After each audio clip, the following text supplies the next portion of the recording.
More on this. I'm joined by David Miliband. He's the president and the CEO of the International Rescue Committee. He's a former foreign secretary for the United Kingdom. He's the author of the book Rescue, Refugees and the Political Crisis of Our Time. David, it's good to see you again. Thank you for joining us this morning.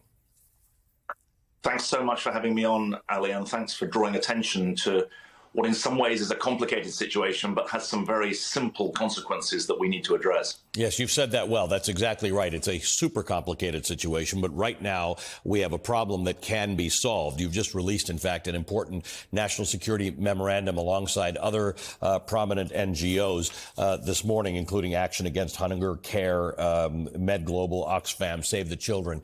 I want to read you a little bit from it. You're talking about the fact that under a new policy directive from President Biden, National Security Memorandum 20, U.S. security partners must now provide written assurances that they will use U.S. security assistance in accordance with international law and facilitate humanitarian assistance. In the coming weeks, therefore, the U.S. government will assess these assurances from Israel. Tell me about the importance of that.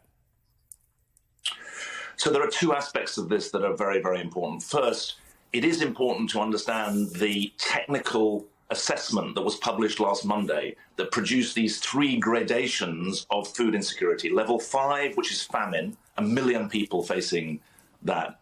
Then there is the catastrophic, that's the catastrophic level. Then emergency level 4 and crisis level 3, where people don't know where the next meal is coming from. That is how you get to the total of the whole Gazan population, 2.2 million Palestinian civilians, plus, let's not forget, more than 100 hostages. They are facing this catastrophe. Now, the second part is where the National Security Memorandum comes in and where it's important to be clear. This is not about whether or not there is a ceasefire. It's whether or not aid is allowed to flow. And at the moment, there are significant blockages on aid flows that are erected as bureaucratic constraints in the main by the Israeli authorities. This relates to, first, the number of trucks that are allowed in.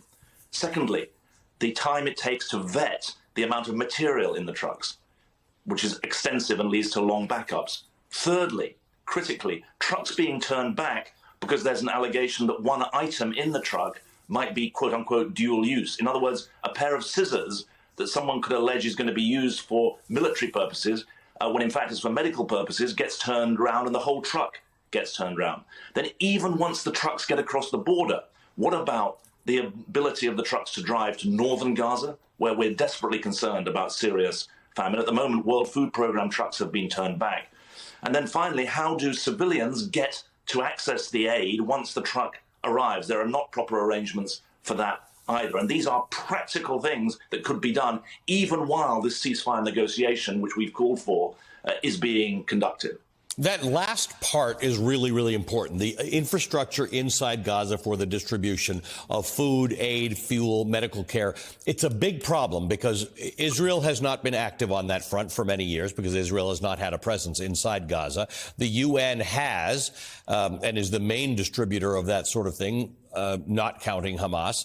But now that infrastructure has largely been destroyed. So there's, it came up when those pallets were being dropped, the airdrops. Like, well, pallet drops, a bunch of people with guns surround it, and people who are starving continue to starve. Well, that's a very important point. But the human infrastructure of people, many of whom are in local partner NGOs, non-governmental organizations that work with us. We have an emergency medical team at a hospital in Gaza, but we also have local partners. And this goes to the core of the argument about why the airdrops or the pier that's been proposed are fourth or fifth best options. The first, second and third best options are to use the land routes, the more crossings, clearer removal of the bureaucratic impediments, and the use of trusted, vetted local partners who can then deliver the aid in an organized way. Because just to make the obvious point, an aid drop on a beach is a recipe for chaos. Right. Aid that is delivered through trusted partners, through agreed routes where there's organized access, especially for the most vulnerable, makes the most sense and is a practical thing that can be done alongside this desperate need for a longer-term settlement. So this is not a broad area of disagreement, David. You and other NGOs agree on this. The United Nations seems to agree on it. The United States seems to understand it. And there are certainly people in government here who are pressing the administration to say Israel is not an adversary. It's not a country where you have to go over enemy lines to drop aid or do these things.